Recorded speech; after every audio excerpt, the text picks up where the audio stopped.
The NFL draft is 9 days away, and Joe Goodberry is here to break it all down.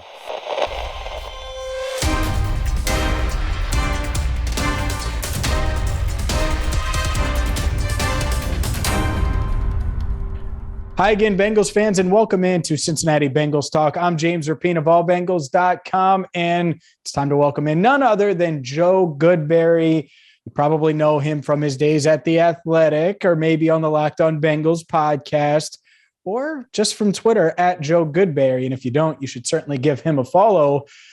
But Joe, I appreciate the time as always. Let's dive into the 2022 NFL draft, where the Bengals find themselves in a unique spot, at least to them, drafting 31st overall. It's the latest they've ever drafted in team history.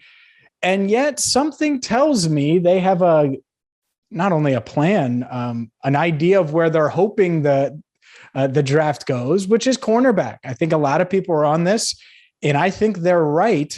Let's start there. In a perfect world, do you think the Bengals are hoping that the corner of their choice is available at 31 overall on draft night?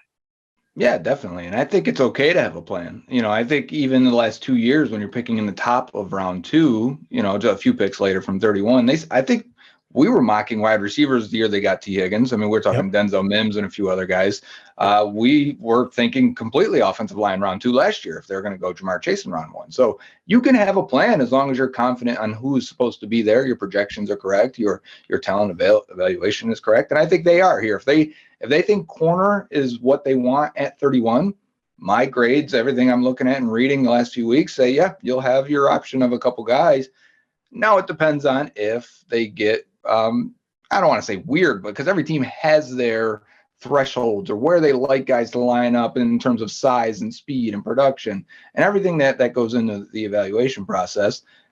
If they're not too worried about length, there's a few guys there like Roger McCreary or maybe even a Trent McDuffie if some other teams don't like his lack of length. If you're not too worried about Kyler Gordon's 4.52 40, he's a great pick at 31. If you're not too worried about Andrew Booth not testing at all, he's a fine pick at 31. And then Kyler Elam is the other one who I think has the size, the speed, the production, and maybe they don't care about it, but some metrics did not like the way he performed last year, most notably PFF. I think he had a 68 overall grade from them, which is not something you usually think about for a first round kind of guy. So, yeah, everyone will probably have their warts, but I do think they'll have their corner of choice. And yeah, let's talk about these corners in a little bit more depth. And a guy that you just mentioned, Andrew Booth Jr., to me is the fan favorite. If we had to poll just the consensus right now and fans across all these different platforms and across the country and world, I think most Bengals fans would say Andrew Booth Jr. That being said, I know Kaiir Elam is certainly high on some people's boards and might be ahead of Andrew Booth Jr. Let's talk about those two guys specifically, and then we'll shift gears a little bit and talk about maybe the Roger McCreary, certainly the Kyler Gordon. But as far as Booth versus Elam, where do you land? Is there a gap? In which one is the better fit for the Bengals based on what you've seen? It's funny, I gave both of them Bengals comparisons, and I said for Kaiir Elam, it was a mix of William Jackson and Dre Kirkpatrick. And I was actually surprised how many people were turned off by that idea of the mix, where Andrew Booth was more of Darqueze Dennard and Chidobe Awuzie. Now, Awuzie is coming off a fantastic year, but the guy who had the best year of those four is still William Jackson, that second year he played. So like that, I see that upside in Elam as a cover guy with good ball skills that has the speed and can really make your system a little bit more robust than just being a heavy zone team. Elam probably walks in as their best man cover guy, or at least develops into that. He's on tape. He's 20 years old, just turning 21 on the 28th of April. So he's a very young ascending player, not the most physical guy, not the best tackler. And that's where the Kirkpatrick and William Jackson come in. He's also a little grabby at the top of routes. That was also why I thought of Kirkpatrick, where Booth is much more physical, much better in zone, much more cerebral player. He missed a lot of tackles. His missed tackle rate was extremely high, but it's not for lack of willing. He's getting in there. He's throwing blockers into running backs. He's offended you would even run a screen to his side of the field because he's going to blow it up. And that reminds me of Awuzie. Yeah, it does. Woozy and Darquez Denard were great at that, both of them. Denard was a really physical, sure tackler. Denard had like 4 penalties in his career. Andrew Booth had 1 in his college career. Like, they're those guys that don't grab, don't really make mistakes a lot of times. But I don't think Booth has the long speed, and that's where the Denard comparison comes in as well. I don't think he's got the best ball skills when he has to turn his back as either. But I do think he's quick and shifty in the way that Chidobe Awuzie is, and can stay sticky with guys anything under 20 yards. So that's where that comparison there comes from. And so for me, as prospects are very similar. I think I give them both about an 82 out of 100 for a tape grade. It really diverges though when I start adding in the production and I add in the testing. For Kaiir Elam, he's 92nd percentile in production, and that factors in strength of schedule and age, where Andrew Booth comes in at 57 percentile, far lower than the average Pro Bowl, the average All-Pro player, where Kaiir Elam hits average Pro Bowl player, what they scored in college. And then the no testing. We've talked about that a bunch, how much better that can make a prospect. Elam's an elite athlete. Booth, we do not know. Based on tape, I thought he'd been a good athlete, but not a great athlete. Again, that's a projection and something we have to be worried about because they've done enough drafting guys that haven't tested. Yeah, it's interesting. And the testing he's referring to, Bengals fans, if you're unfamiliar, just the pro day workouts or going to the NFL Combine. And Booth was obviously dealing with the double hernia, and the Bengals did have him in for a top 30 visit. So that could be injury related as much as anything, to get the medical team to evaluate him and see where he's at. Let's move on and let's talk about another guy that I think is going to get consideration at 31 in, you almost slipped my mind, but Kyler Gordon, because I think Kyler Gordon, you're right. The long speed, certainly not there based on the 40-yard dash, 4.52, didn't rerun the 40 at the Washington Pro Day, which tells me he was pleased with that time, which is kind of scary. At the same time, it seems like he checks a lot of other boxes. When you evaluated him, how does he compare to these other guys? He's probably my favorite corner of this group, of this trio. And maybe even if you want to even add in McDuffie and McCreary, I think there's a scenario where I could take Gordon over them. And I compared Gordon more to Leon Hall, and because he's extremely quick, extremely shifty. I mean, we talk about the speed not being there. Hall was a 4.41 guy. He had the long speed. It didn't last his career as he got injured and things like that, and he moved into the slot. But with Kyler Gordon, speed is only one part of the athleticism. He still comes out as a 96 percentile athlete, which means he is super quick, super agile, super explosive and twitchy. And you see that on film. They're going to play a lot of cover 3. So he's going to play. It's a very similar system, I think, from what they played at Washington to what they're going to play in Cincinnati under Lou Anarumo. He's very quick, very heady in that coverage. He is probably the most willing, probably the best tackler. Again, offended if you want to run a screen on his side. Very physical player. And they like to bring him inside, actually, and blitz him off the slot. They like to bring him inside, let him cover tight ends. They like to, because he's got length for a guy that, barely 6 foot, but they like to let him cover tight ends, let him cover slot guys up. I think in the future, like 3-4 years down the line, he may be a guy that plays the boundary in your base defense and kicks in and covers really good slot receivers. I think he could end up being maybe his best there, where the speed's not going to affect him at all because you're not getting those longer routes from the slot. The Bengals have Hilton right now, but for 2 more years, 3 at most maybe, and that's when you could see Gordon taking that step into the inside. So I really like him. His production profile, again, 78th percentile as well. So he hits the Pro Bowl threshold. He is right at under the average of the average Pro Bowler. So he hits all the marks except for long speed. It's wild, Joe. I got to be honest with you. Just thinking about the idea of a corner in the first round, history scares me. Like, it scares me because William Jackson, of the ones they've drafted recently, past decade plus, Dre Kirkpatrick, William Jackson, Darquez Denard. Am I missing any of them? It's those 3, right? That's it. Yeah. And Jackson, to me, was clearly head and shoulders above those other 2. Wasn't excited about the other 2 on draft day.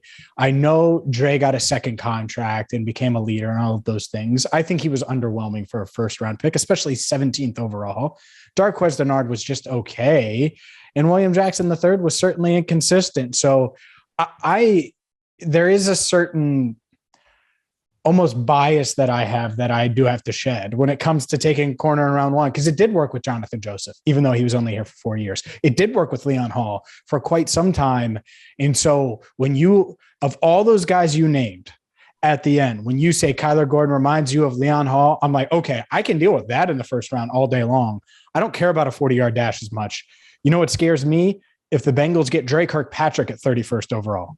You know, if the Bengals get Darqueze Dennard at 31st over, that's not good. And that's not what this generation of Bengals teams needs. Every Bengals team can use a little Leon Hall in their life. So just by comparison alone, I'm leaning towards Gordon just on what you're saying. And they really haven't drafted corners at all. William Jackson is the last pick they've spent on a corner. Yeah, you had Darius Phillips a couple of years ago and Jordan Brown in like the 7th round out of, I can't even remember what college. But the point is they really haven't spent the picks there. They haven't spent the resources. We don't know what this group wants. I mean, none of those are under the current Anarumo, Zach Taylor type. When it was 2008, 2009, we felt really good about it. And then they went with a lot of veterans afterwards to fill in holes, whether it was Terrence Newman, Adam Jones, so it was kind of like former first round picks. You knew they had talent. Mike Zimmer and them can coach them up and get the most out of them. And that worked. And then they could never really develop and bring along Dennard and Kirkpatrick. It seemed like they went away from the high end athletes in Joseph and Hall and started going with, Dre Kirkpatrick and Dennard. We like them better on tape. We like their athleticism on tape. We like their physicality. And we see how that kind of turns out. It's kind of makes me lean towards, I want to go with the athlete if possible. And to me, that's Elam and Gordon. Yeah. And I do lean, I have leaned Elam a little bit during this process. And Gordon certainly a dark horse, I think, compared to the others as far as, general consensus goes. But he was invited to the draft day, number one. I mean, those guys typically go top first round, but 35 at the least. I mean, you can look at the 25 guys they invite, and you pretty much the only guy that you maybe consider like maybe doesn't go in the first round was Desmond Ridder. Mm-hmm. Yeah, that's a good point. Let's talk about other contenders for that 31st pick. Obviously, Tyler Linderbaum. I've talked a lot about him on this channel. George Karlaftis has been discussed a bit from Purdue, the edge rusher. Who else stands out outside of corner? If the Bengals don't go cornerback, who, based on what you've evaluated, would stand out to the Bengals? And maybe it is a Logan Hall as well, but I don't want to answer the question for you. Who stands out the most to you? And who are these other contenders for the 31st pick, you think? Yeah, you don't want to answer it for me, but you're leading me to Logan Hall. I can feel it through the computer here, James. And it's the guy they brought in also for a workout this week, right? And that's because he's had some injuries too, but he was able to work through his injuries and test like a freak athlete. And again, we're talking about a guy from Houston that's 6'6", 285. He played a lot of 5-tech defensive end for Houston, kicked inside, and when he did, he was a terrorizer. For a guy that's 6'6", your first worry just looking on the spreadsheet is, oh no, he's too tall to play inside. He'll lose leverage. Guys are going to bowl him over inside. And then you watch him and you're like, I can't believe he's that tall because he maintains his leverage for the most part, almost completely throughout the game. There's a few moments where he gets a little high because he likes a swim move and, that you stand up, expose your chest a little. But I like Logan Hall a lot. He comes out as the number one defensive tackle in this class. I think he's completely worth it. His production numbers are really high. His testing's really high. You look at like Pro Football Focus pass rush win rate and true pass rush grade. He's in the top 2 or 3 of all of those. Even for run stop percentage, he's up there pretty high. And I think the fit makes a lot of sense. The Bengals play with a lot of 3-4, 5-2 type defense where they need a guy that can 2-gap as like the 5-tech. Josh Chapeau did that a couple years ago. Last year it was more BJ Hill, Larry Ogunjobi combined. They played 412 snaps over the tackle, which is your 5-tech.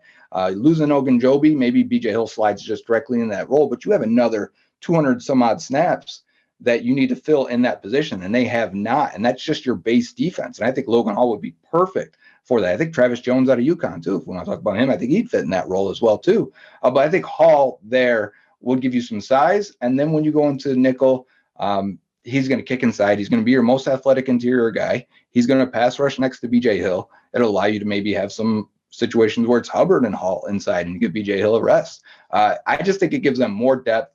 They're probably going to want to draft a defensive tackle. And when you look at the class, it falls off completely. If you don't get a guy by 63 at D tackle, man, you might as well throw a dart on day 3. Mm-hmm. Yeah. And that's the thing is we always think about cornerbacks, but they haven't taken one in the first round since 2016, like you mentioned. And it's been a while, even though it, again, felt like it was every other year for a bit there. And I think back to defensive line. When's the last time they invested a first round pick in a defensive lineman? I mean, Justin Smith. I think it had. David Pollock, sort of. Yeah, Yeah, he would have been, right. And it would have worked. I actually think he would have been really good, but that was still 17 years ago. There's a lot of our watchers right now, like who, right? The guy on ESPN game days on Saturday. Right. Yeah. The Bengals drafted him. Yeah. Drafted him once upon a time out of Georgia. But that too, I really do like Logan Hall's fit. And I think he is a sneaky contender there for the 31st pick. Would it shock you? And it's fun to do these scenarios. If like Kaiir Elam is there, Andrew Booth Jr.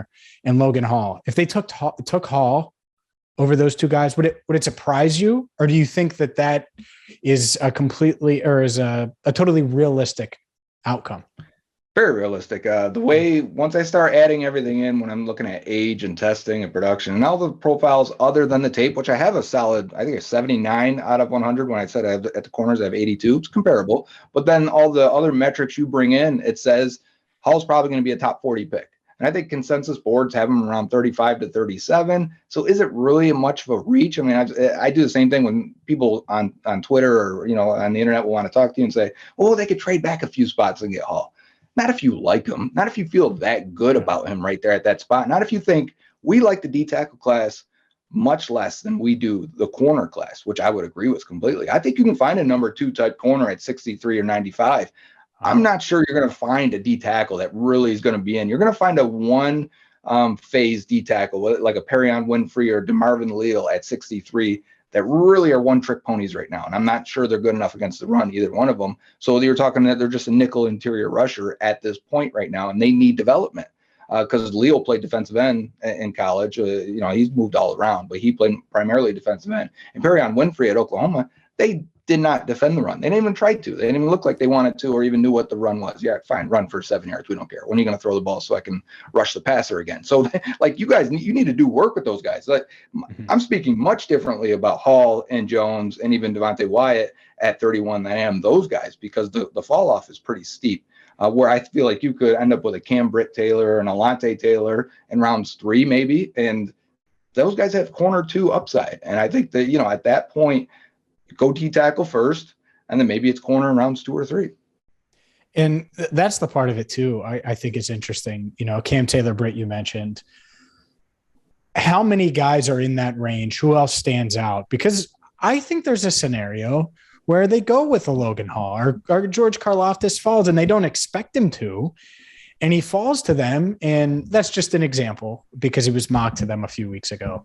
But where one of these guys falls and they're like, well, we had a top 18 grade on him. And so even though Kaiir Elam is 26, then we were hoping he was there and he is there. We're going to take this guy anyways. How many corners do you think are in that tier that could be around at 63? Because that's how I feel like these teams look at it. It's not just, oh, this player's ahead of this player. They package together. All right, here's our tier of guy that's going to be there at 31. Here's our tier of guy that we think is going to be there around 63 that we have that round 2 grade on. And they try to take a player in that tier when they're on the clock versus going to the next tier to fill a need. So looking at that on day 2, are there any other corners other than the couple that you mentioned? And how deep is this position compared to not just defensive tackle, because you answered that, but maybe offensive line, tight end, the other needs that we've pegged for the Bengals in this draft class? Yeah, if you're trying to balance it to have the best draft at each pick rather than just taking the best guy, you kind of got to balance that a little bit. Like the best player could be a tight end at 63, but you like 10 other tight ends that you can get in the 3rd, 4th, 5th rounds. Well, then you probably let that guy slide a little bit and you go on for the corner. If there's not a gap, if there's not a major exactly. gap. Yeah, unless you got like Trey McBride still there at 63 and you got him at 30 on your board, well, then go ahead and pull the trigger, right? Yep. But the guy I think that fits, and it's funny we talked about how they kind of changed from the real athletic cover guy to the more physical, taller, lankier, long striders at corner. Martin Emerson out of Texas A&M. He grades out for me. I use a lot of what I think the Bengals like at their position, so the stuff weights it for me. And he comes out a little bit higher than Roger McCreary and Andrew Booth as a fringe, like, first-round guy. So I could see them saying, oh, we had Emerson at 32 on our board, and he's still there at 63. Yeah, that's the guy we want. I think he'd fit their scheme pretty well. I don't think he's got the long speed. Again, a lot of these guys are going to have the warts. That's his, is he really doesn't have the long speed. He's playing against Alabama. I watched those 2 games recently, and each time you're like, wow, these Alabama receivers are crazy good and fast. He's covering Jameson Williams on one, and it's like a 18-yard comeback, like a deep comeback route of play action. And Emerson backs out instantly out of there because he's like, this guy's going to smoke me if I try to run stride for stride with him. And then, so he's got about a 4-yard cushion as the ball gets caught by Williams. He doesn't get a hand on him. Williams turns the jets and goes up the sideline. And it's like, oh my God, I see why he's backing off. This guy's not going to be that fast when he runs and when he tests. And he ended up being all right, a 4.53, similar to Kyler Gordon. But when you're that much taller, I think it looks even worse. He's a really long guy, comes in 97th percentile for his length. And he tested like an 85th percentile athlete, and his production scores 99.6 percentile. He gets involved a lot in tackles, had a lot of passes defense coming towards the ball, better facing the quarterback in zone. You barely get to see him turn his back to the quarterback, play man coverage, and play a ball downfield. They just didn't do it. They don't let him do it. But I could see that being a fit for the Bengals, and they see him as an upside number 2 corner. And his profile suggests he could even be better than that. So that's someone I would look at. The other guy is probably the Cincinnati's Kobe Bryant, but is he more of a 3rd rounder? He's one of the older corner prospects in this class. You want that group to be young because they usually hit their peak around 23, 24, 25 years old. So it's a young man's position. Other 2 guys that we should mention that I don't like, and I'm not sure the Bengals will like, and if they do, I would be shocked, at Zion McCollum and Tariq Woolen. Both guys tested extraordinarily well, but they came from a small school, and when you watch them, their production probably should have been better. They probably should have been more physical, stood out a little bit more. I like McCollum more than Woolen completely, and I'm shocked by some of the projections that have them around 2. Yeah, a lot of people have talked about Woolen, and he did test crazy. But I will say Duke Tobin said, and I believe this was on Dave Lapham's podcast, and maybe I'm wrong, but I'm pretty sure it was. He was like, yeah, and he mentioned Woolen. He was like, when they test like that at that size, you're like, okay, and you go back to the tape. It forces you to go back to the tape and watch them again. And like you said, I'm sure that they may be a little underwhelmed, especially at that level. Let's talk about some of these other positions and kind of switch gears a little bit and talk about tight ends. I mentioned them. It's tough. No clear-cut tight end. There's no Eifert in this class. It doesn't feel like there's no guy that's going to do it all and be that home run threat and just be the plug-and-play guy. Because if so, I'd say take him at 31. I know. I don't if there was a Mike Gesicki. Oh, man. I mean, right? Who knows? Maybe if Gesicki hits free agency, they would have flirted with him, because I think it would have worked really well with what Joe Burrow loves to do. I think he loves throwing to the tight end. I think there's no secret that, that CJ Uzomah would have had a career year in 2020 if he had stayed healthy with Burrow. Mm-hmm. And then he ultimately had a career year last year. What tight ends do you think the Bengals will like best and stand out to you? Because we've gone over a lot of them on this channel, but you have your way of evaluating, and I think that's probably going to uncover some good and some unique thoughts about this tight end class. Yeah, Trey McBride still comes out as number 1. I think he's one of the more complete guys because none of them are really good blockers outside of Jake Ferguson of Wisconsin. I think McBride does what he can for being a really good receiver and a good mover. He still comes out to me as like a fringe first-round guy. I think he goes top 40, so does that take him out of the range of where the Bengals would consider at 31? He'd probably be an option if we do see them trade back at midnight on draft night. We got to wait till the next day. Right. I don't want that either. I'm already dreading that. But if they do, we'd reset the board. I think Trey McBride would be somewhere near the top of, depending on how far they go back in round 2. I don't think he'll be there at 63. So what does that leave him with? Is it Greg Dulcich out of UCLA, who I think is maybe the best combination of athleticism, measured athleticism, plus what it shows on tape, plus run after the catch. I mean, he looks completely like a former wide receiver with his soft hands. He comes at number 2 for me. I don't know if it's too high at 63. It kind of feels that way, only because the class I like, if he's tier 2, maybe by himself, I really like tier 3. And that's going to extend from rounds 3 to rounds 5. And maybe even one of those guys are still there in round 6. It gets a little weird. Teams start picking the guys they want more. And for me, that goes Charlie Kolar out of Iowa State. Cole Turner is next. Isaiah Likely. Now, the Bengals did meet with McBride, Dulcich, and Isaiah Likely. So that's 3 out of the first 5 there. And then I have Jake Ferguson and then Jelani Woods, which he's probably going to get drafted before all of these guys because of the freak athleticism.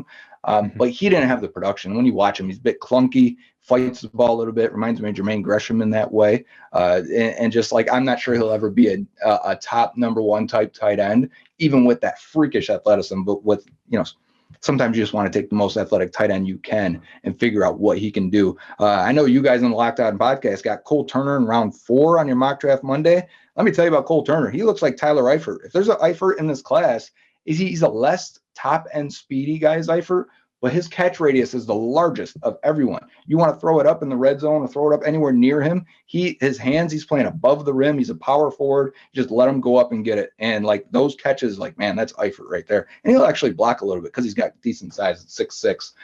And he's probably a 4th-round pick. So I like the tight end class, not so much because there's not a top 40 guy, like slam dunk guy. And really, even as there are maybe 2 top 60 guys. But I think that next 3rd tier guys, you're going to find someone. There's going to be a few. There's going to be a Dawson Knox coming out of this group. You mentioned Cole Turner. Look, if you have a guy with a big catch radius that has those soft hands, well, Tyler Eifert didn't have Joe Burrow. And so I love the idea of that. And he can make a lot of things work. But my God, you give him a guy with a big catch radius when defenses are worried about all these wide receivers. And it's that's making me smile alone. Like that alone. You didn't even if you never mentioned his blocking, right? And yards after catch wise, is he pretty good there? Because I know that's what the Bengals want out of their tight end. They want them to get some yak as well. He should be better there. This class is very hit or miss with yards after catch guys. Like Dulcich is really good at it. And then a guy like Charlie Kolar is like Jason Witten, 0 after the catch, but tremendous hands. I mean, doesn't drop a thing, runs tremendous Y routes from the Y tight end position. Just you're getting nothing after the catch with him. So like, it's what do you want out of that position? I feel like tight end is one of them that I want. Turner's just okay. He's one of the youngest prospects in this class too. He's 22 years old. His production metrics put him in the 80th percentile. His athleticism puts him in the 75th percentile. PFF had him at a 60% contested catch rate, which is number 1 in this class. Wow. All right. Well, there's another name for you, Bengals fans. All right, quickly, let's hit on this offensive line class because, and I might try to sneak in a wide receiver question or two because, well, I love wide receivers. But offensive line wise, I still think it's a priority. I worry about the idea of them banking on, we took 3 offensive linemen in last year's draft. One of them will emerge and fill in that left guard spot. I think all 3 of those guys have warts, right? Trey Hill, 6th rounder. Am I really banking on him? He looked like the game was too big for him, to be quite frank with you, as a rookie. Lots of penalties. Lots of penalties. And Deontay Smith, I like him. I do. Really long arms. I like his work ethic, all of those things, but he's, a 4th rounder out of ECU. We'll see, TBD. And he missed a lot of his rookie year due to injury. And then Jackson Carman, there's work ethic concerns. There's attitude concerns, showed up to camp overweight. And he already felt like they reached on him with the 46th pick last year, even though they traded down. So to me, I would love an offensive lineman early that could come in and either seize that left guard job or maybe seize the center position. That doesn't necessarily mean just Tyler Linderbaum. There's other centers in this draft as well that I know you like. Let's talk about specifically interior linemen that you like, that you think could go, maybe day 1 or day 2, maybe even later, and compete right away for a starting job on this line. Yeah, the dream is Linderbaum, though, and we're not going to spend too much time because I'm sure you've talked about him at length. I have before. If he's there, I'd love it. I'd give them an A if they pick him. Take him. But I agree. Right. I agree. If 15 teams have probably already passed on him, and maybe only 7 need a center or even slightly need an interior offensive lineman, the Bengals could pass for the same reasons those other teams do. So, I get it at the same time. Right. I think it'll bite them in the butt, but I would also, you kind of understand it. I'd give them high grades. Future 8-time Pro Bowler Tyler Linderbaum. Right. Exactly. Goes to the Jets at 34 or 38 or whatever. Oh, That's how it works. But the other guys are in contention for that pick, Zion Johnson and Kenyon Green.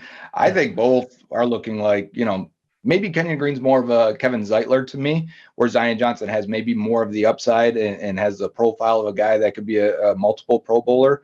But on tape, I liked Green more, and I thought Green was a better athlete. And it might be because Green was 20 years old on tape. And when you watch him, we know how that we talk about age a lot during draft season. And why it's important is because if you're 20 years old in the SEC and you're blocking guys and moving guys that are 22 or 23-year-old seniors, and then you test like in a 55 percentile athlete like Kenyon Green did, it's probably because you were so young. The Tyler Boyds of the world, we know they're more athletic than that. The T. Higgins, way they test, we know they'll be more athletic when they have 2 years in the league, right? And they're finally grown men, 22, 23 years old. Take the young guys that maybe don't have the ultimate testing. That's why he's still there at 31. So I like Kenyon Green a lot. But if you go into rounds 2 or round 3, a few of the guys that stand out to me that can play either guard or center are going to be Dylan Parham out of Memphis, Cole Strange out of Chattanooga, which I didn't get a lot of tape from him, but from the All-Star games and stuff like that, he's going to be 24. So I think that's what's going to knock him down. But I think Cole Strange is probably going to be a day 2 pick, a solid day 2 pick. He's kind of in the mold of Alex Kappa, and I think he's going to make a good guard. And these small school guys, and when they do get picked first, they tend to be decent players. Last year it was Quinn Miners, and then I'm thinking of the other left guard for the Bucks he just retired, but Ali Marpet. That these guys that go in like the 3rd round range and end up being all right from small schools. Ali Marpet, right? Yes, thank you. Exactly. Yep. Yes. So, and then we've got Zach Tom at Wake Forest, who is a tremendous athlete, played tackle. I think he's going to be a center, maybe even a guard.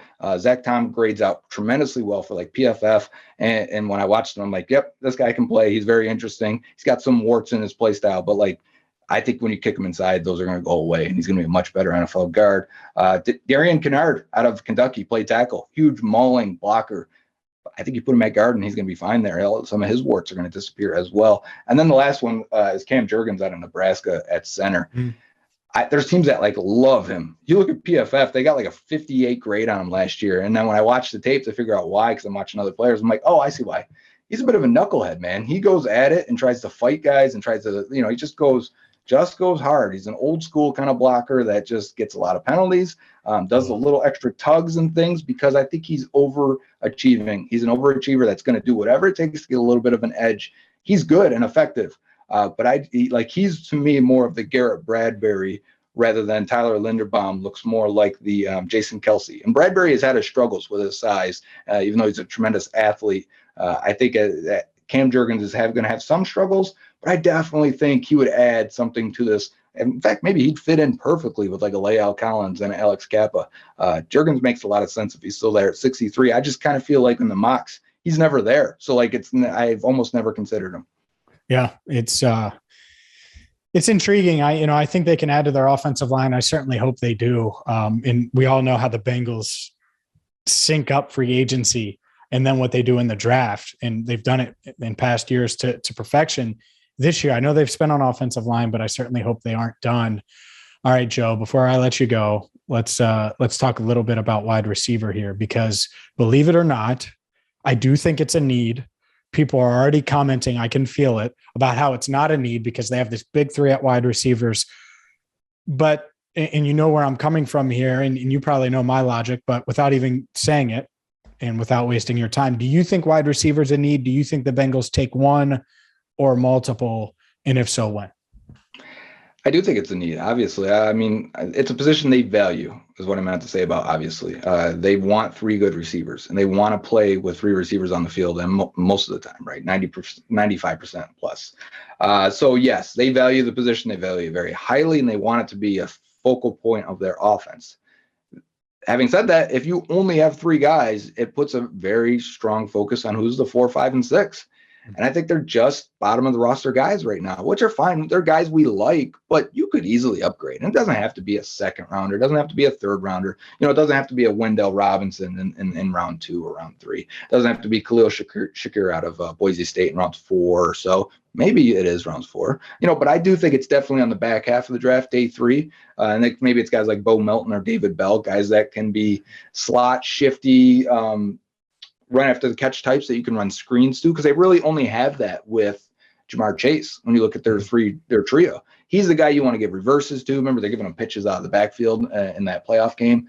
You're running screens to Jamar Chase in that playoff game against the Titans that he goes 60-something yards with. He's the only guy you can really do that with. As a number one, that's great for manufacturing touches, but you also want the other complementary players to pick that stuff up, because it's kind of a waste at times to use your number one in that role. So when I see it, I think they would like that type of guy. But at the same time, wouldn't they, the way they've drafted these vertical outside guys lately, there's plenty of players in this draft that they probably will see value. Like Alec Pierce is still there in round 3. Fine. Like, that's such a great fit for what they already do. Yeah. T. Higgins goes down again with a shoulder or whatever. 2 years in a row he's been hurt, actually, with shoulder and hamstring his rookie year. Pierce jumps into that, and it'd probably be a seamless transition from one to the other. Higgins was a much better prospect, but I think what they do is very similar. So when I look at it, I do think it's a need. I think it's more of a day 3. Like a guy like last year, I was thinking that would be a really good fit for them was a Jalen Darden. Here we go again with another Bucks draft pick or player. I think they liked him too. I do. Mm-hmm. I think they liked him, and then it just couldn't happen, and he got picked before they could get to him. Yeah. Exactly what happened. And he was a punt returner as well. So I think that's the other aspect is, where are you going to get a return man? I think Darren Simmons wants one. Where are you going to get a return man? Is it a corner? Is it a second corner that you draft, like a Marcus Jones or a Kalen Barnes on day 3? Or is it from the receiver you draft? And does it help you sell the receiver to a room that's already pretty strong? Is like, he's going to help on special teams more than a Mike Thomas and a Trent Taylor will. He's going to help in our return game. So the guy's going to play. Calvin Austin, is it someone like that? Yes. Like, because that's the thing. I don't think there are a ton of like, oh, that guy's going to be a stud returner in this class for what it's worth. Is there? I mean, is there a guy? I mean, you're right, the kid out of Houston, Jones, but punt returner is kind of a lost art now. There was 2 punt return touchdowns in the league last year. I mean, it's fading off completely. So if Brandon Wilson's back and he's your kick returner, if not, Chris Evans, I thought, flashed more than enough to develop at that spot as well. So you just need a guy you can trust with a little bit of flash and burst that can maybe turn that 5-yard return into 12, and that's fine. Does history say, and I know I've went over on time with you, but I know people love Jones out of Houston. Does history say they'd be in on him or not? Because he is small and older. It says no, but their history gets fuzzier the later it gets in the draft. They've got a lot of thresholds that are pretty strong. Guys that I'm not sure Trent McDuffie and Roger McCreary will pass, like length thresholds. Marcus Jones is in that mold as well. But once you start getting into round 6, 7, even in the 5th, when they picked late there with comp picks and stuff, they will kind of start bypassing these things and say, okay, everyone's got a flag of some sort at this point. We can bypass his film look better than some of the thresholds that maybe wouldn't have passed. He's Joe Goodberry. Follow him on Twitter at Joe Goodberry for a ton of awesome draft and Bengals analysis. Joe, as always, man, I appreciate the time. Thanks for coming on. Thanks for having me, James.